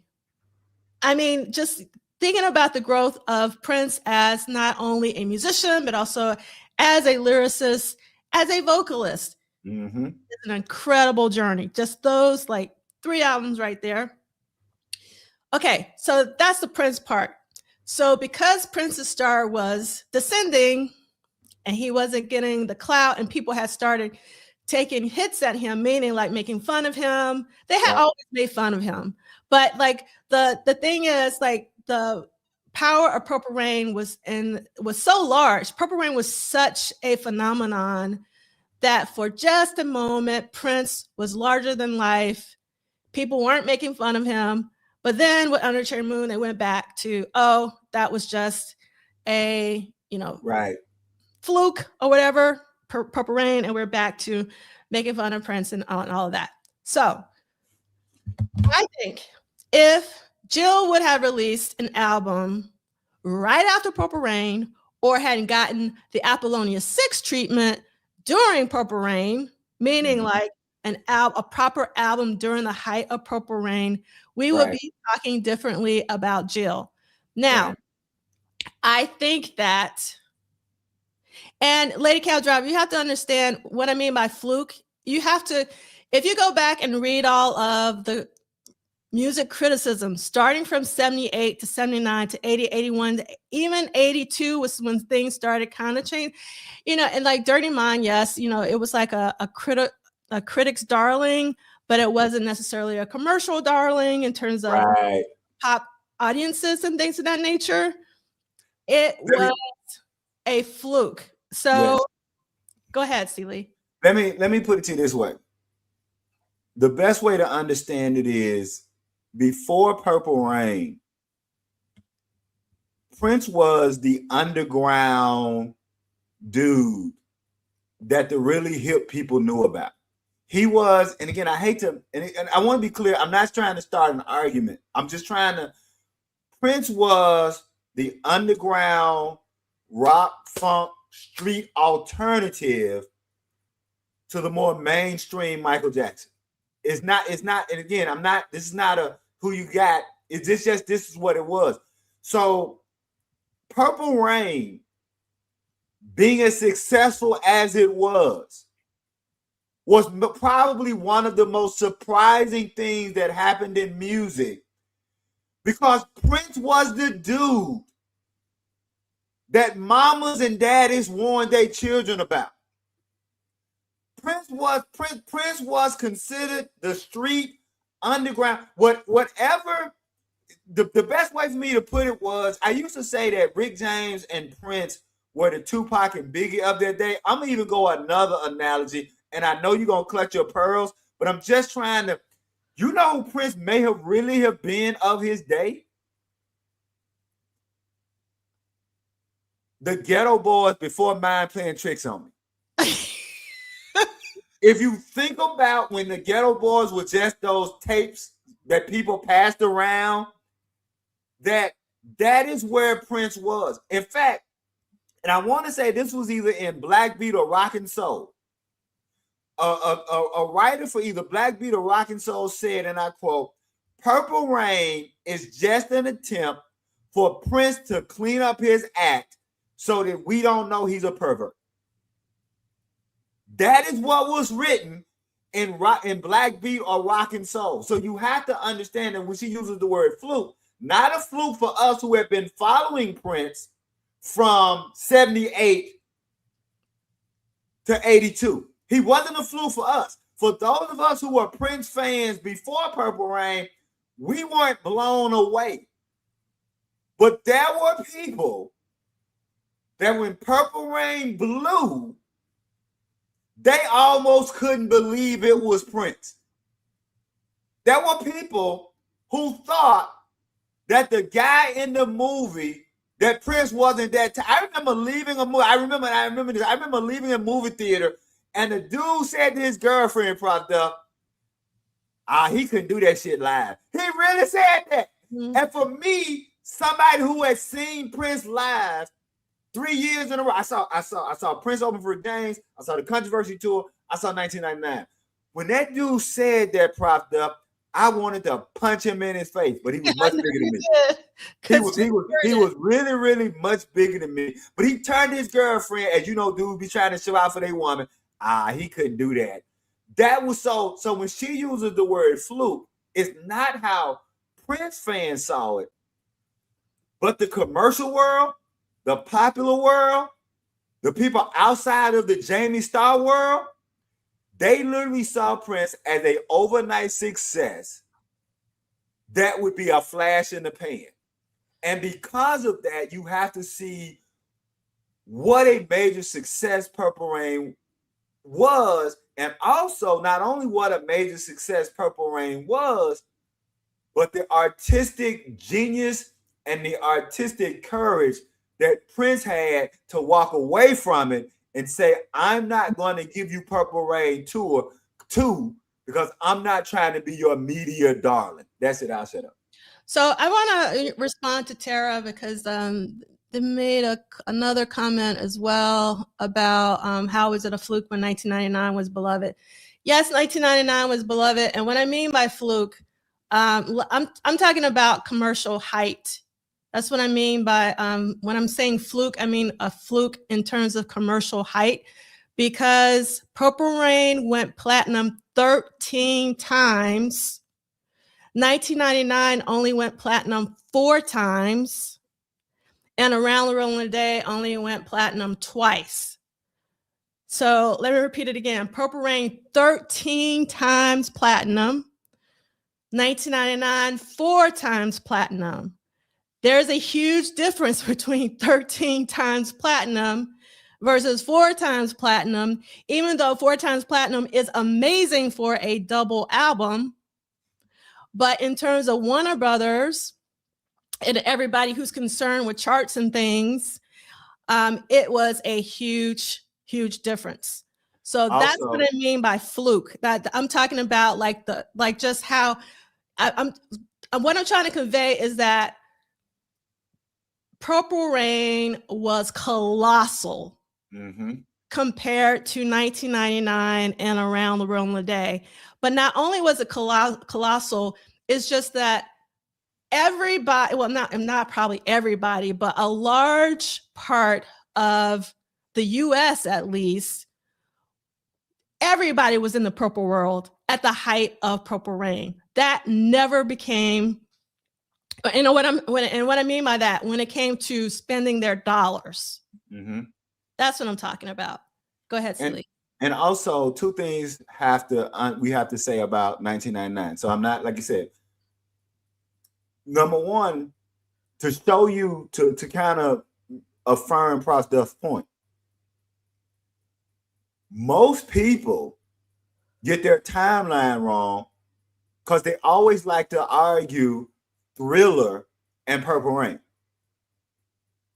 But actually, coming back to my initial point, it was 1999 that made Prince an underground cult hero off the back of Dirty Mind and Controversy.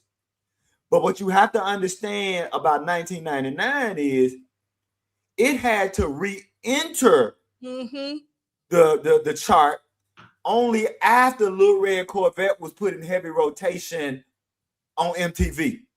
In fact, the 1999 tour was the first time after Little Red Corvette is put in heavy rotation on MTV. That is the first time that over halfway of the 1999 tour that the audience went from being overwhelmingly majority Black to equal 50-50. It didn't get to overwhelmingly white yet on that tour. So 1999, for everything they did, again, it's one, it's a favorite album of mine. It was still a hood record. And when I say hood record, I don't mean that in a bad thing. I'm not one of those people who say hood in a bad thing. And let me also say, Prof. Duff, I don't even like the way the people say the chitlin circuit with negative connotations. I feel some way about every time people bring up the Chitlin circuit and they make it a negative thing. So when I say that 1999 was a hood classic and a hood banger, I think it speaks to that underground cult following. But to Prof Duff's point, 1999 did not do what Purple Rain did, which was took Prince out of being a quote black artist to being this crosser makeover person. And that's what we mean by everybody who showed up for Purple Rain. They literally were treating Prince like he was an overnight success. There were people showing up acting like Prince didn't have 4 other albums or 5 other albums before Purple Rain. That is how massive Purple Rain was. And to put it in another context, I know I'm probably the worst person to make this analogy as well. Think about Prof Duff, and I know this irked you.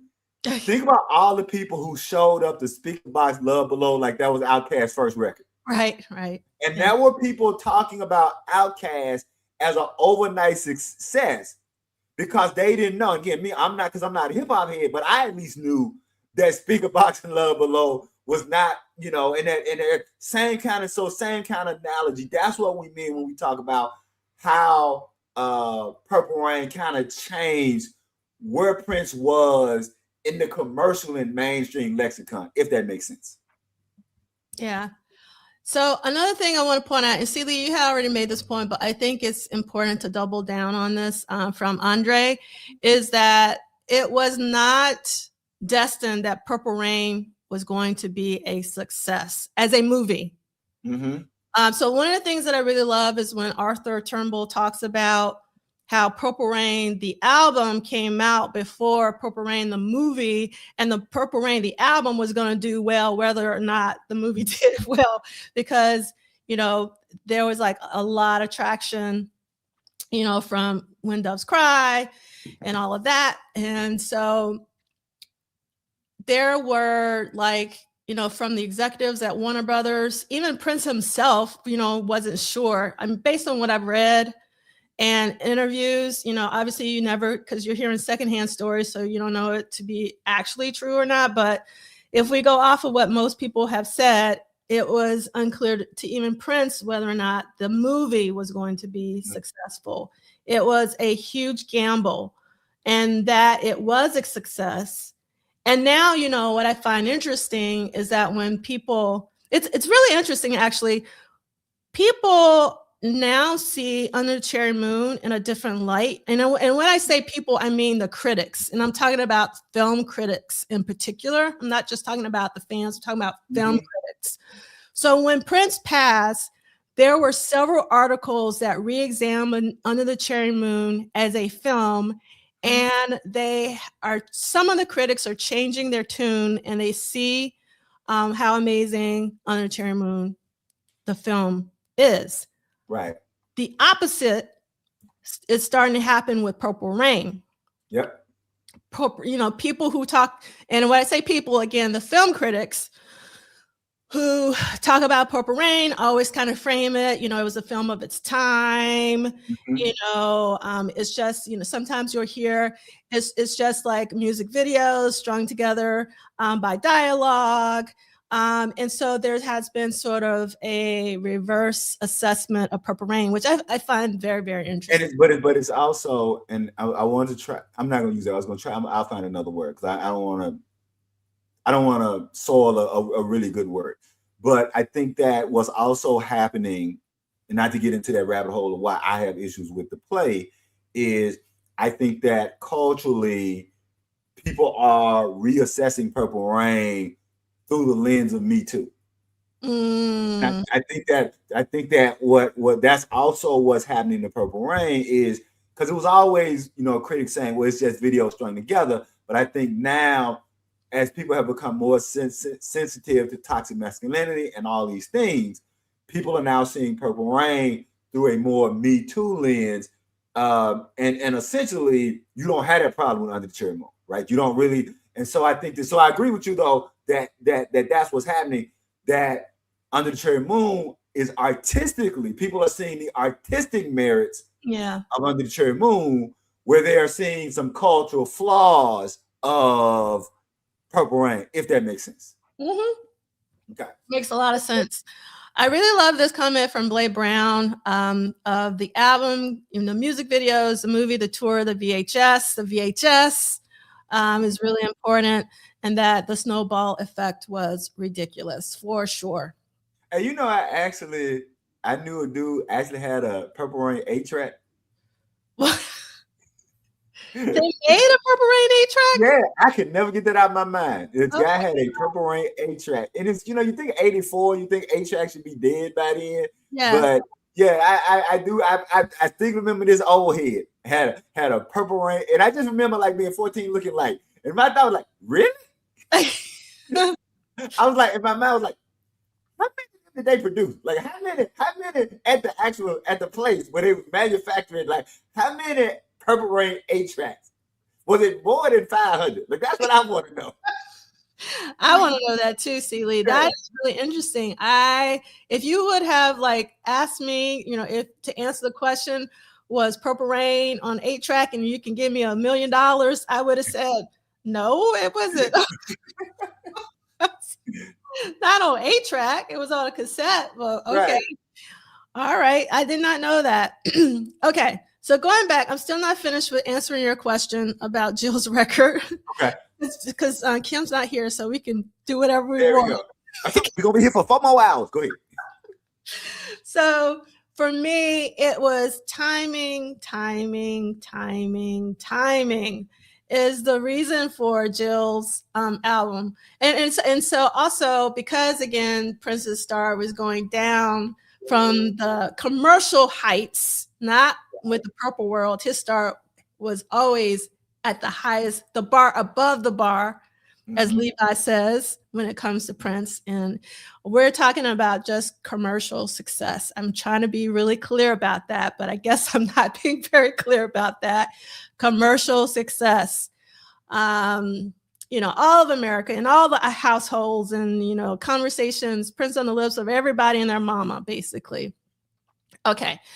So I love this comment from Duke Swan, and I think it's a really good one, and that I know for a fact that both Taja Seville and The Time were distributed by Reprise Records. I don't think that Jill had that same distribution because I don't remember Reprise being affiliated, but those albums were later, not in 87, and they were in 89. So that's one thing.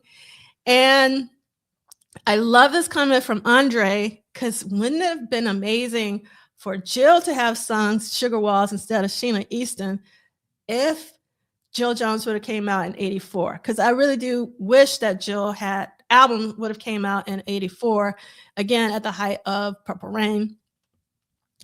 So I think also Prince, you have to understand that Sign of Times came out in March of 87, and Jill Jones' record didn't come out until May of 87. So Sign the Times, and then also like, I can't remember, when was the MTV performance? Was that like in September? This is when I wish Ricky was here. Right. Does anyone remember when the MTV performance happened of Sign the Times? That would be good, like a month. That would be fantastic. So I just think it kind of got lost. And also, we in 87, Madhouse bookended the year with Madhouse 8 in January and Madhouse 16 in November. So it was like mad traffic in 87 when it came to Prince in terms of where he could. September 87. September 87. Yeah. Yeah. So I don't know. And then like, I think it was D68A that talked about like Jill did a lot of promotion of the album over in Europe. I have several of those appearances in the accompanying playlist. So if you go to my YouTube channel, go all the way to the bottom, we have an accompanying playlist to each episode. Thank you for that.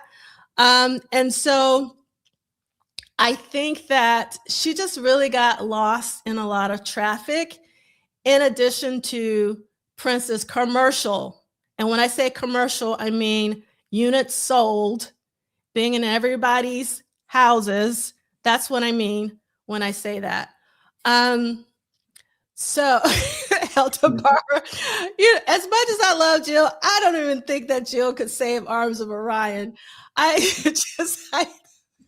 But I would love to hear it though. I want to hear that. I would love to hear it. And I love this. Yes, Duke Swan Jill had overseas marketing. I would love to. I think this is really important. And let me see if I can go to Prince Vault really quick, Tanja, because that's a really good point. Like, did it chart in over in Europe? So let me see if there's anything on Prince Vault. It did chart in the Netherlands, and it reached peak position 42 in the Dutch top 100, and it was 6 weeks on the charts. So again, that is why I love the Netherlands, support of Prince and Princess projects, because that's the only place that it charted according to Prince Vault. And thank you for that question, Tanja. Let's see. Yeah, you know, that's really interesting, but I do find it interesting that there isn't a chart for Italy and just for the Netherlands. And yes, 6 weeks is a very good run. And I also love this point that Vanessa's making, that Jill did not chart in the UK, which I think is really interesting as well. Oh,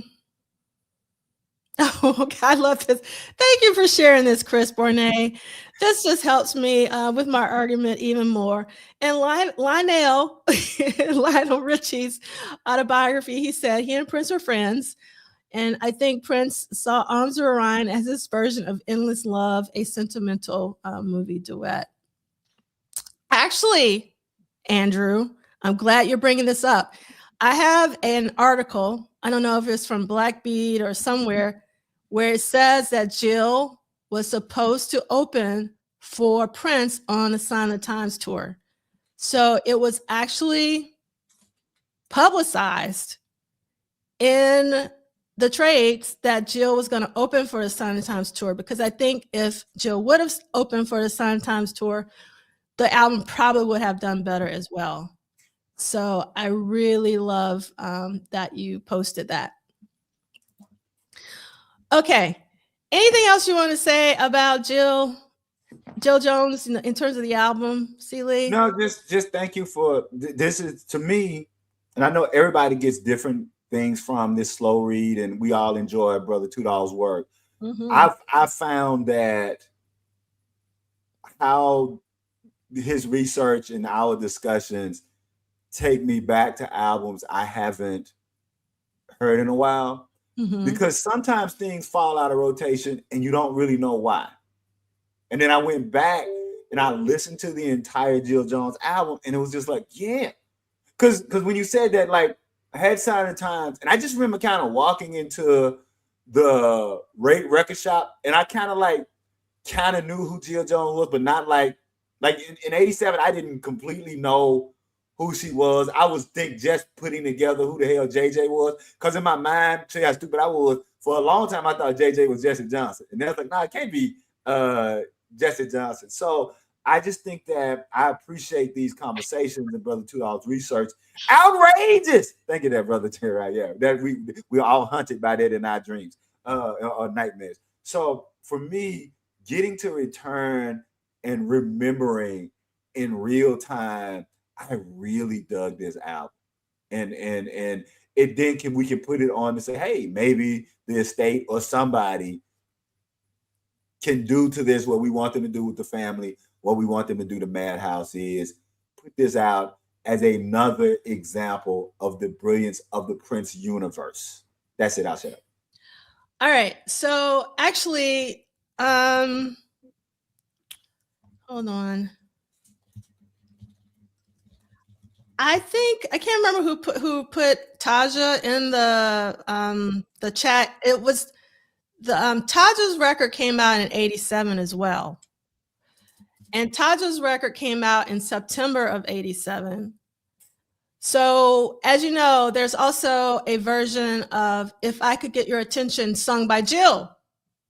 So there's like another contender for the Jill Jones album, like you can actually find that one floating on the internet, and I'll add it to the accompanying playlist.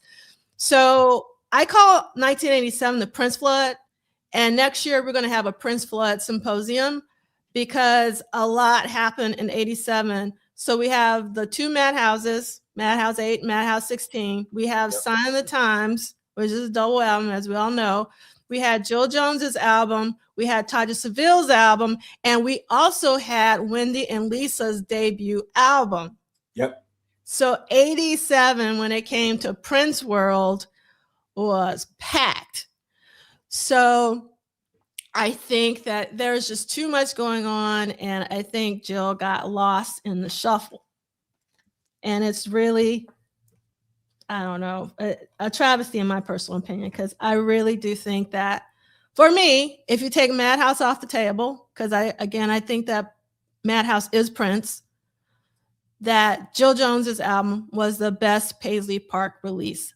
I'm going to be 10 toes down on that one. I'm not changing my mind. I haven't in 40 years.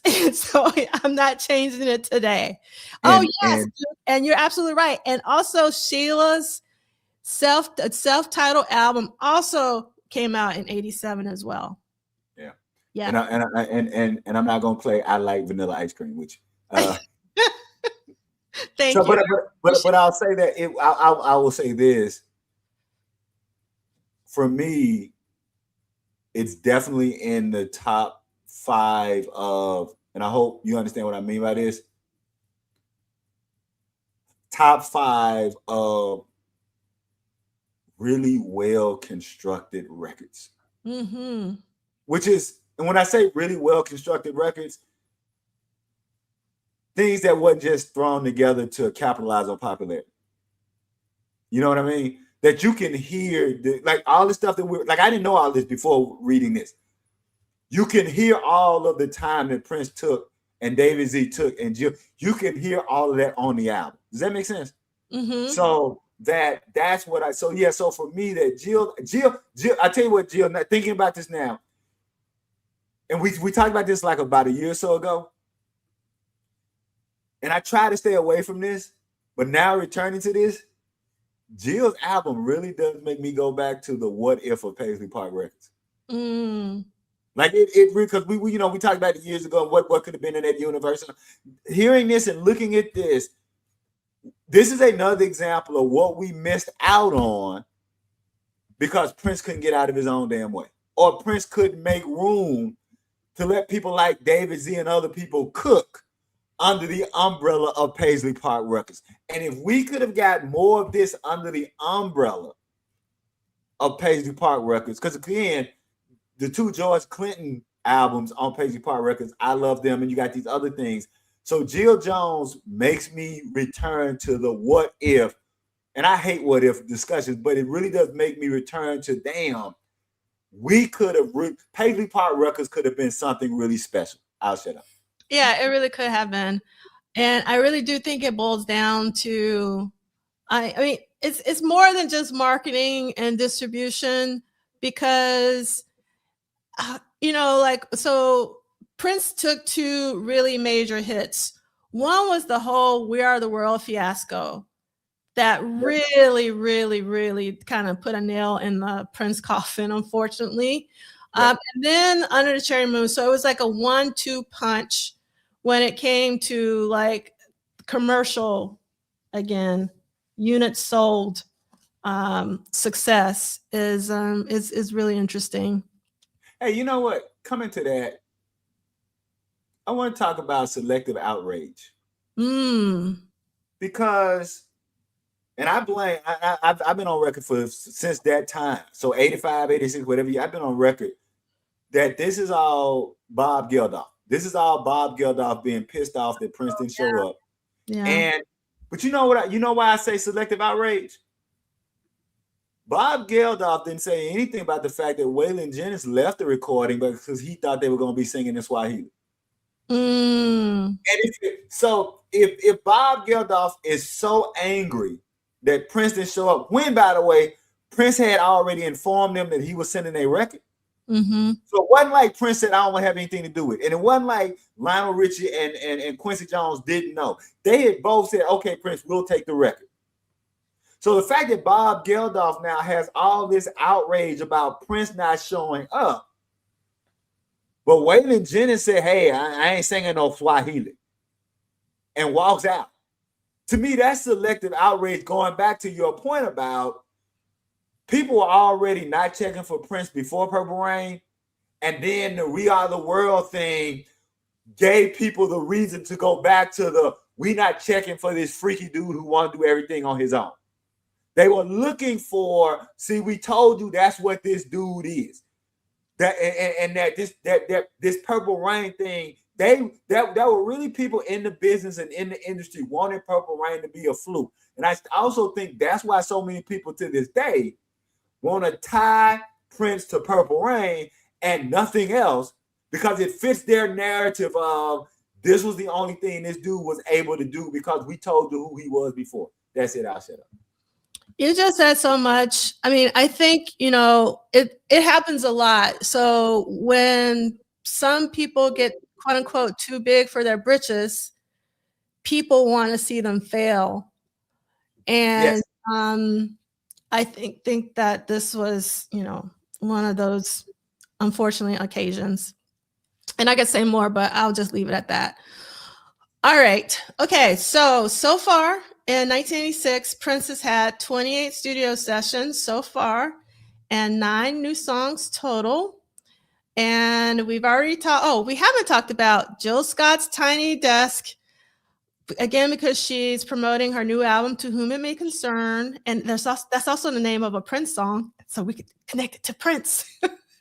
But this is an amazing performance. And I was about to say, this is my favorite Tiny Desk performance ever, and it's really good. But actually, I went back and watched Duran Bernard, and no, that's still my number one Tiny Desk performance. But this is an incredible performance. So if you haven't watched the Tiny Desk with Jill Scott, highly go. Okay, no, you fine. You still on Jill Scott. I want to say this. I realize how in the minority I am. There was only one thing that I didn't like about Jill's Tiny Desk. Okay, let me hear it. And it is because, and I want to be clear, I'm in the minority. My 2 favorite Jill Jones songs are from like after her success was shining bright. My 2 favorite Jill Scott songs are Hate on Me, mm-hmm. and You Don't Know About Love. And so I was disappointed that she didn't play one of those, either Hate on Me or I understand her catalog is so, Jill has that catalog now where it's fast. Yeah. So, but I just think those 2 songs, because they are later in her career and they don't come up to, when people think about Jill Scott, but I think that Hate on Me and You Don't Know About Love, particularly You Don't Know About Love, those are some, thank you, Brother Jesse. Thank you for having my back, Brother Jesse. I think that those 2 songs, people really sleep on. So those of you in the chat who haven't heard those 2 songs, go check out Hate on You and You Don't Know About Love. But I echo Prof. Duff's point that her Tiny Desk was, and also, are you familiar with Nucci's Front Porch? Oh yeah, the Tiny Desk and the Nucci's Front Porch. Yeah. I really love both of those. All right, I'll shut up. Go ahead. I love both of them too, but like if I only had to watch one, I would watch the Tiny Desk one. Yes. For me personally. Yes. No, and I agree. I mean, similarly, the song that I really wanted her to perform on Tiny Desk is Golden.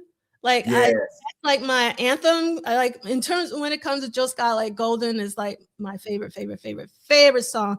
So I was really disappointed that she didn't perform Golden, because she performed it on Nucci's, if I remember correctly. And then the other song that I love that she didn't perform, that she often performs, is Whatever, Whatever. Yeah. Okay. Yeah. But her catalog is so vast. Mm-hmm. Because a song that she never performs that I absolutely love. I mean, she performs it a lot, but not as much as she performs a lot of other songs, is Slowly Surely. Okay. So, I mean, we could go on and on. There's so many Jill Scott But the one thing I wanted to tell you, Celie, is that on her YouTube channel, you can listen to the album, but she also has the entire album where you can listen to the lyrics, because one of the things that she's been saying in all of her, public promotion is she really wants you to listen to the lyrics. So if you go on her YouTube channel, you can see all of the lyrics because she has lyric videos for all of them. So I put in my 3 favorite songs from the album so far, because I haven't had a chance to really give it its proper due. But I really love Beautiful People, and I really love Pressure, if you've heard that, and I love Off the Back, which is about ancestors, which is so important. And this is not the album cover, but I really wish that it was, because it has like all of the album titles within the silhouette of this female. And on the actual album cover, it's like this a similar illustration style of the front of a woman, and the lyrics and stuff are in the head, but I really love that it's on the body, so you can actually see all the titles and everything like that. So definitely check it out if you're into music. You would really love this album. I'm so happy. So I'm hoping that now that Jill's put out an album, that maybe it'll some friendly competition. Erykah Badu will put out a new album, because she hasn't put one out in a long while.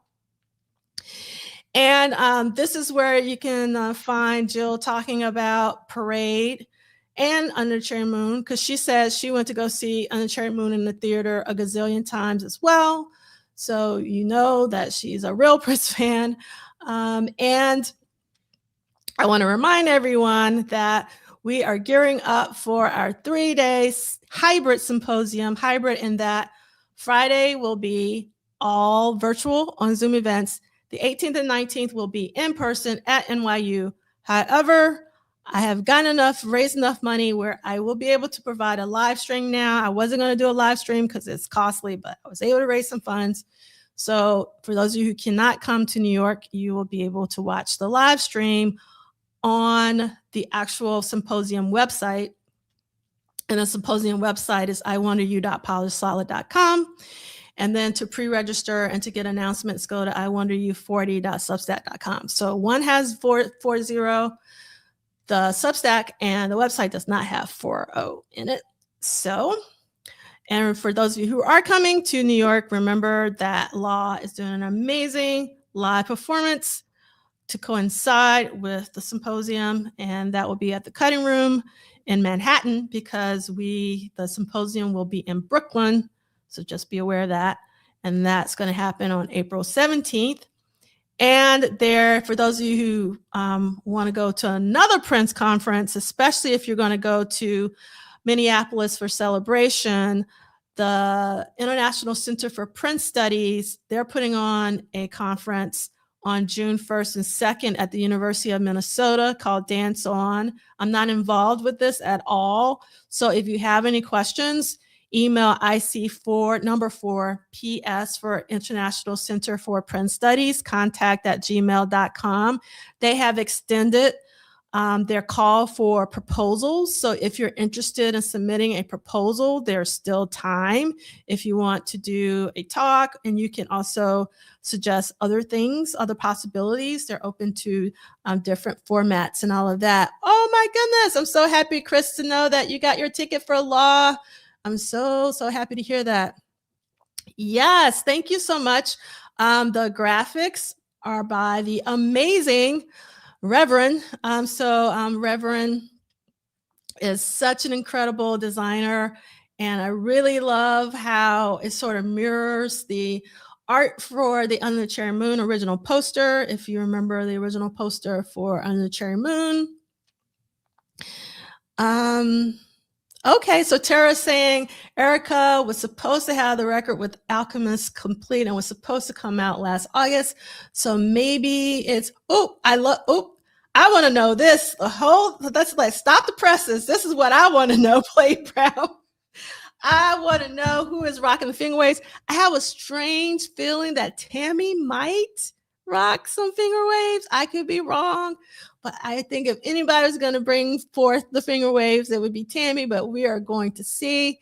And I love, Chris, that you're looking forward to I Want You 40 because I am. And I love this about Jill Scott's album cover, giving like Parliament Funkadelic vibes.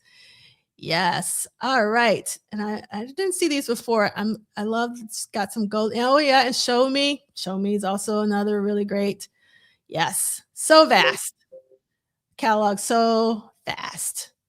Yes, I was surprised she didn't do golden on Tiny Desk in particular because there's so much. All right, and we could go on and talk about so many different Jill Scott songs. There's so many, and I'm glad that we're talking about Jill Jones and Jill Scott in the same episode. All right, and remember, celebration is June 3rd through 7th, and we still have a lot of Purple fam that are really going through health issues. Unfortunately, Troy Guad's cancer has returned, so please reach out to him, give him a kind word, and contribute to his GoFundMe if you're able to, but if you're not, just send them a kind word. And the same for Dr. Funkenberry. Dr. Funkenberry has really been battling cancer for a long time now, and we want to make sure we keep his spirits up, so please make sure that you send him some love, and if you can, contribute to his GoFundMe. And the same for Addie Durant, who was instrumental in the Clubhouse version of the audio version of Purple Rain by fans, which was an incredible undertaking. You can still listen to it on Clubhouse. And then also Des Dickerson has a GoFundMe as well. Celia, I can't believe the sun is now out now. And so we now get the sunshine. It's coming through only when we're about to end. So there's a lot on the playlist here, and I need to include some more. So it's more than this that's in the accompanying playlist for the week. And then don't forget that we have a very special playlist for Ricky. I guess I could do like a poll really quickly. I'm going back and forth between posting the next Grown Folks Music podcast, and I'm going back and forth between posting Madhouse 8 or Jesse Johnson's Shockadelica. Which one do you want me to post next? Do you want me to post, because the first one I posted for Ricky was Madhouse 16. Do you also want me to post Madhouse 8, or do you want me to go to Jesse Johnson's Shockadelica? So I will say this. Yeah. I will say this, and I know the people in the chat are going to vote. I would only side with Jesse only because you will still have another Madhouse locked and loaded, ready to go. And also because this, how much Ricky also loved Jesse. Yeah. And I think that since you got the Madhouse up, I think it's also important for people to really know how much Ricky loved Jesse. And for me, the cool thing about meeting you guys, meeting Ricky and meeting you, was for a long time, I felt like I was in a vacuum of people who loved Jesse. Like I loved Jesse. Like Jesse's 3 albums for me were like, I was waiting. I'm still mad that we didn't get Jesse's 4th album in real time. Mm-hmm. And I know that Ricky felt the same way. So I think that it'll show a little bit more diversity of who Ricky was. And then you can come back to the other Madhouse to kind of give us that bookend. But that's the only reason why, is because I know, and how much Ricky loved and thought Jesse did. Because what Ricky could do that I couldn't do, Ricky could off the top of his head list all the production credits Jesse had. Like Ricky knew that, Ricky was working with such and such, and then Ricky had, Ricky was, Jesse was hot that year. And Jesse, so Ricky would just off the top of his head let you know that Jesse was that dude. So anyway, that's all I'll say. Yeah. So I'm going to turn off the comments really quickly. So if you want to do something in memory of Ricky, and we miss him so much, please donate to the Crons and Kaleidos Foundation. And I've created a bit.ly link, The Flesh, for the Flesh Sessions, because Ricky really loved the Flesh Sessions, and he passed away around the time of the Flesh Sessions. So that's the reason why I created that bit.ly link. And yes, I love this. EA, salute to Pretty Ricky. Indeed. We miss him so. We really do. All right. So again, we stand with Minnesota. And before we get Celie to take us out, I want to bring back this comment from Gabrielle, which is really important to me because I feel the exact same way. Lying on the floor, my big bulky headphones, sleeves and covers all over the floor, and clouds and planes flying over. It took me out of that room. It saved me. So I totally can relate. And that's the reason why we are doing this every single week to hopefully, the reason why I do this, I don't know why Celie does it, but for me, music has always been an anchor in my life. When things are going bad, it's the one thing I can hold on to for dear life. And I'm hoping that the enthusiasm and love that hopefully you hear from me, Celie, Michael Dean, and Ricky in the past, and Arthur Turnbull, and TED Talk Space, that you understand that we live for music. I get out of the bed for music. It is so important to me. And I'm hoping that some people who were not born in the 60s, the 50s, the 60s, the 70s, and the 80s can actually understand that music can be an anchor that you can hold on to when the world is going to crap. It has always been the one thing. It's like my lifesaver. It lets me know that a human being created all this amazing music. So humanity has to be pretty darn beautiful in order to create this beauty. It's just a reminder, like sometimes when I get, and again, this has been going on with me since I was a little person, these conversations about humanity and things, but now I feel like we need it again. So yes, it's really important. All right. So with that being said, since we don't have Michael Dean, Celie, can you take us on out? And so somebody let Sister Kim know that we finished up 2 minutes early. Despite our threat to go for 4 hours more. I'll just say what I've been saying now for the last month or so. Tell the person that you love them. Hug the person that you want to hug. Tell the person that you love them. Hug the person that you love and want to hug. Do it today, because we all know we may not have that opportunity to do it tomorrow. With that, we thank Prof. Duff for curating this space, because Prof. Duff has curated this space, I know so many wonderful people, and I thank all of y'all who have enriched my life. Tell somebody you love them. Hug that person. Do it today. We'll see y'all next week. Peace.